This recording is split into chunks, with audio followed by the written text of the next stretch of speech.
without trying again. Volunteers. Justice League is made up of volunteers, and so he supports the actual work that we're able to do. A lot of us have what we call revolutionary reels, where we bring people together through film. Last night we had an event celebrating the 12-year anniversary of the Gathering for Justice, where I moderated a panel with our founder, Harry Belafonte, and he is mentoring artists. And he's talking to P. Diddy, he's talking to Jay-Z.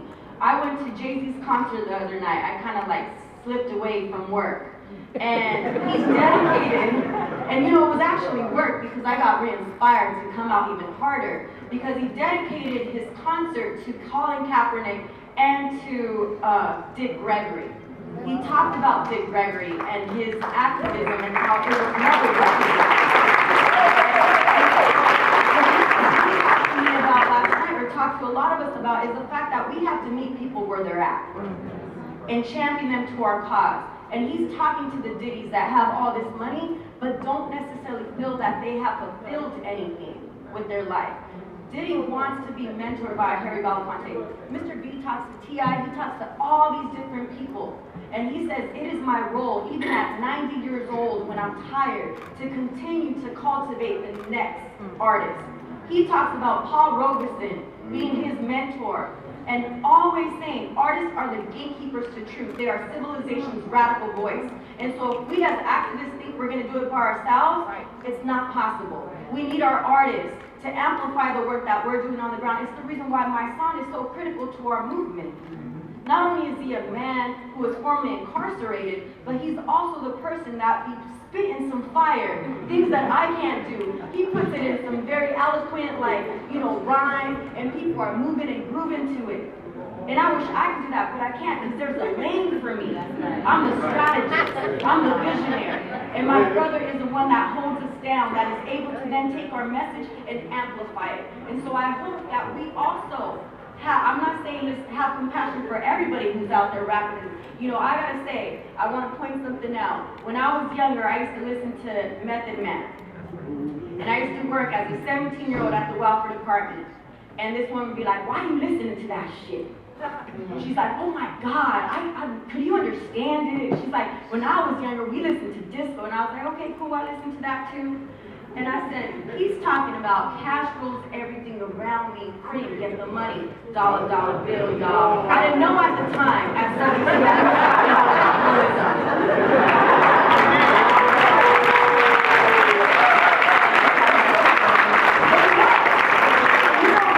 we gotta stop. You talking about stopping. Listen, we are ageist. We forget that we were once 15, 17, 19, 30, 40, 50, 60, we start saying, oh, that music, I don't understand it. Well, you know what? There's your music, there's my music, let's make music together, but let's not diss each other. Yay!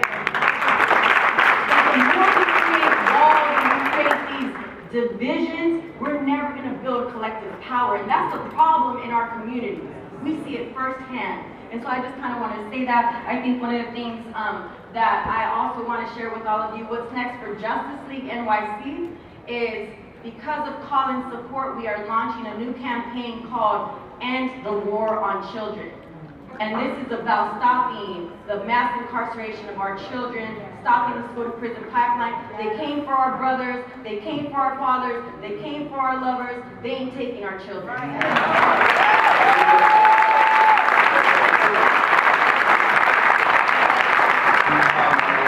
A few weeks ago, Darren Sands at BuzzFeed did a piece on the status of Black Lives Matter movement. And it was interesting because, so the article was about the growing pains and the reality of building and infrastructure, things along those lines. I hit him up, I started laughing because when that thing first kicked off, there were a number of people who I hit up and I said, do you understand while you're out there, you better be thinking infrastructure, that's long term. And a lot of folks say, I want to do something, I want to be involved, I want to be active. You've heard Tanika talk about sending the son to Morehouse, but somebody got to pay for that. Right. I think a lot of times we focus on passion, we focus on energy, we focus on, I got a great idea, without understanding that You can hate on NAACP all you want to, but they're still here. You can hate on Urban League all you want to, but they are still here. If you do not have strategy, infrastructure, vision, think of the fundraising piece, you can have all the energy in the world, but you're going to be burnt out in about 18 months. And then people are going, what happened? We were behind you because you didn't focus on infrastructure and planning. Go ahead. So for some of us on the stage, including me speaking in Congress, we've been around for 20 years, but we're still here. But what I will say is that infrastructure is important to the movement, and a lot of people have enough time to sit around and analyze what we're doing. They write all these think pieces, everybody got something to say, and I ask them, what are they doing, right? Black Lives Matter is a network, and people don't even know what the Black Lives Matter movement is. It's a network founded by 3 Black women who have inspired young people across the country to stand up and be unapologetically Black and unapologetically who they are. And though there are chapters who are autonomous around the country who are doing the work that makes sense for them and the way that it makes sense for them in the places that they are. So if you Black Lives Matter in Chicago, it ain't the same for the Black Lives Matter folks in Durham or in parts of Florida. So the work is happening. And people say, oh, where's the strategy? These Black Lives Matter activists running around these streets and they don't.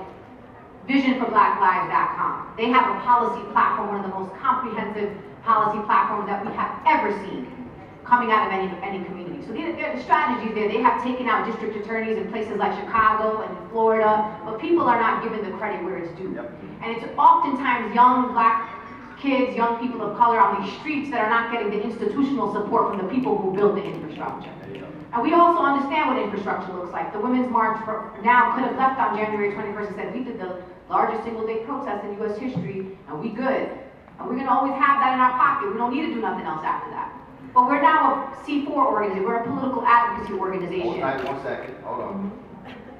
Explain, folks, the difference between 501c3 and 501c4. So President Trump's trying to blur the lines, and I'm not even sure I'm that mad at him for that part anyway. But the C4 means that we can do direct lobbying work, and your donation to us is not tax deductible because freedom is not tax deductible. So we are a C4 organization, but we also do have a C3 organization, a Women's March Foundation. So we are building the infrastructure. We're on the search now for an executive director. We are building that. We are doing the fundraiser. We are doing the organizing. So that's on infrastructure building. But I want to talk about movement building for a second, because it's a little different than infrastructure building.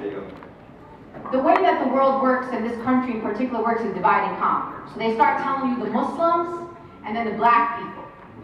1/3 of the Muslim community are Black people, right? So we're all one thing. We talk about immigration, right? And the Black people that we organize with, we're like, that ain't got nothing to do with us. When we think about the Muslim ban, right? The Muslim ban. Everybody heard about the Muslim ban. 2 of those countries are Black countries. Somalis and Sudanis are Black people.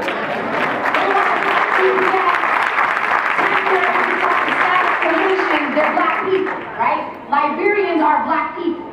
So oftentimes what they do is they try to make us cut ourselves up into different. So I'm Muslim, so I'm only supposed to work on Muslim issues, but I want to forget the part about me that I'm a daughter of immigrants and I come out of an immigrant community.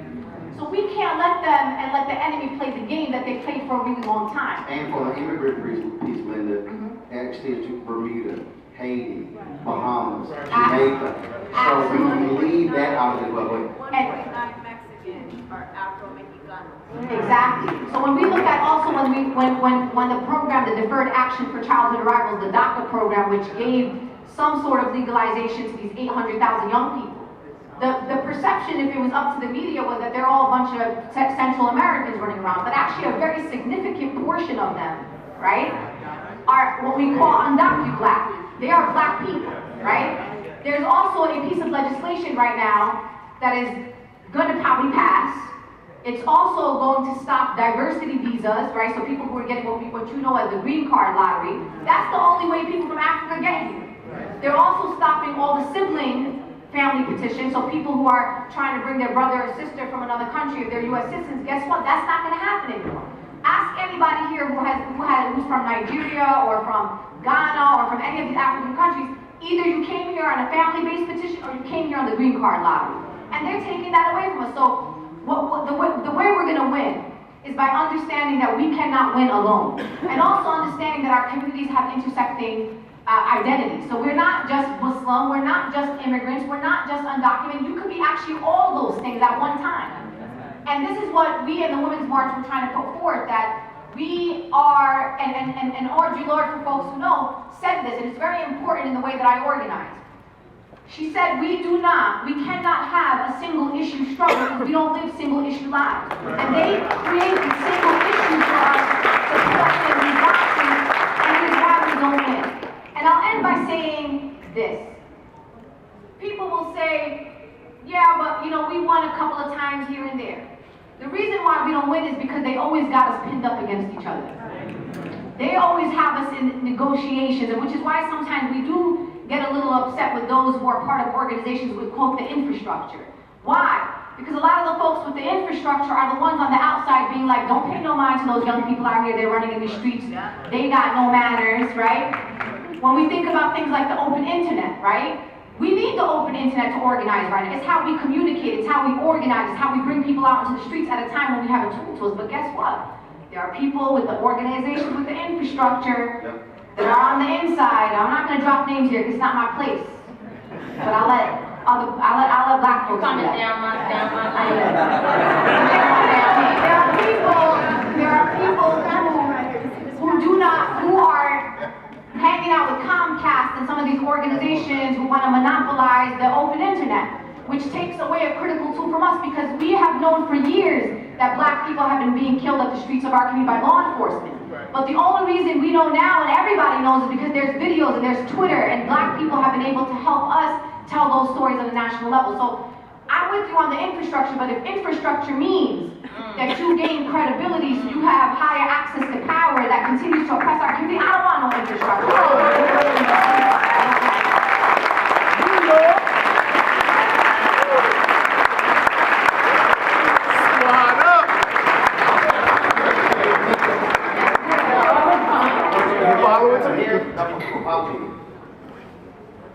Here's why I'm focused on that when I say infrastructure.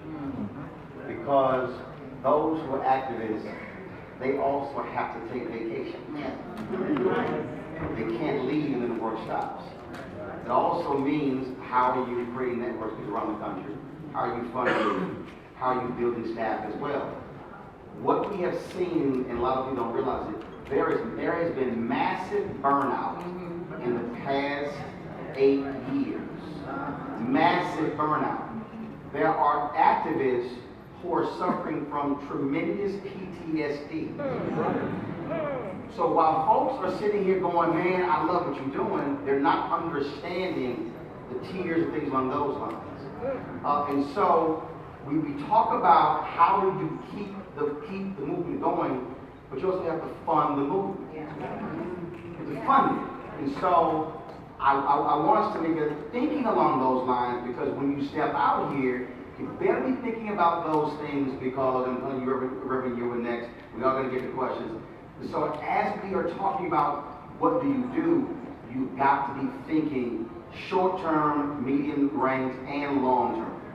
You know, and Carmen mentioned that all of us are volunteers within Justice League, which we are. And the thing about that is we put our own money in. So when we say we're volunteers, that means that we work a job somewhere else or do a speaking engagement or whatever and bring the check back to the organization to figure out how we're going to do the walk or do the march or, you know, whatever it is that we're trying to accomplish. And we just recently, to that end, we just recently paid our own way to get to California for a staff retreat. Where we sat together for several days to talk about just that, the strategy. I know that some of that burnout does come rolling because we're on the street and in the street so much that we're not taking the time to dial it back and go inside and work on how we are going to appeal to our communities. Carmen talked about having my son. We know we need young people to listen to what we're saying because we got to move people, so we have to have that strategy. But we also have to be able to go into major rooms and be able to move money, and that is a difficult piece. Now, here's a real important thing about this, and I know Reverend Yearwood has already said it. And first of all, let me just tell y'all, because I know how black folks is messy. And y'all go back and tell people, Linda said she didn't want infrastructure, and I can't get with that. Don't worry about it. I got all your recording and video. Yeah, you know, and that's not the point of problem. And this is why I was ready for it to come on down to my side. And I just saw the public advocate of New York City step in this room, Letitia James, my sister. And here's the problem. This is real serious. Please don't leave till you get this, because this is serious. So we will come out and say, to Reverend Yearwood's point, we won't take money from certain corporations. We won't support folks who are invested in private prisons, who are making their products in private prisons. And we've done that and continue to talk about the 13th Amendment, not just as the documentary, but also the reality of how that documentary plays out in our lives. That the 13th Amendment currently says that if you commit a crime as a black person in America, you can still be considered a slave. So when you go to prison, you are making products on behalf of corporations and police departments and other institutions. And so why would anybody want to stop over-policing your communities if they need you inside the system so you can make corporations make products? Right? So this is what Linda's talking about, and this is the problem. Then we have some folks that have major platforms. That every year at their chicken dinner, those same corporations that we're talking about, from Walmart to Coca-Cola and all these different organizations, and I think Coca-Cola is doing a real good job, so I'm going to take that back because we're talking about that together right now, Coke. But other organizations, and definitely we know Walmart ain't no good. Yeah. And you see them plastered on all of the stuff. So what happens is when some of us are organized and saying we won't take money from you, we won't work with you, they go and get the person that's dressed up, looking good, that our communities may be listening to because the media is also promoting these folks. And they promote them. And then those people go in the room and cut deals that are not in the best interest of our people because they're trying to keep the lights on in their organizations too. Right? So that's what we need to be clear, that it's not that some of these people want to sell us out. It's that if they don't do something, they can't pay the bills either. So what does all of that mean? It means that the Women's March raised, Linda said $4 million, we're going to dispute where $1 million is at. The last time I checked, it was 3, so somebody got $1 million. I don't know nothing about when we leave here. But between $3 and $4 million was raised, right? Y'all need to have that conversation behind closed doors. Somebody will be like, Linda took $1 million. No, but seriously, so of the $4 million, she said that she raised the money so she knows. So of the $4 million that was raised, almost all of it came from individual dollars. Why is that important? Individual folk, average people sending, what was the main $25 was the main donation around that area. What scares me is to pull back the layers of how many black people was included in that number. That scares me. I hate to look at the numbers because the data ain't gonna be in our favor. And it is, and people will say, well, I didn't do it because it was the white women's thing and blah blah blah. Cool, fine. If you white or in this room, don't listen to this. I'm only talking to black people. So we'll say that we didn't support it because it was the white ladies' march. Cool. But then I go check with my other brothers and sisters who are in this space doing amazing work. Reverend Kenny Glasgow is in this room right now. Reverend Sharpton's brother who's in Alabama organizing. And I ask you, are you getting $25 from every black person who says that they believe in the struggle and they want to help uplift the movement? No, he's struggling. We struggle on one side. We got money on the Women's March and no money in the black space where we work in. Because our people are not willing to sacrifice the hamburger from the same McDonald's that's poisoning our community.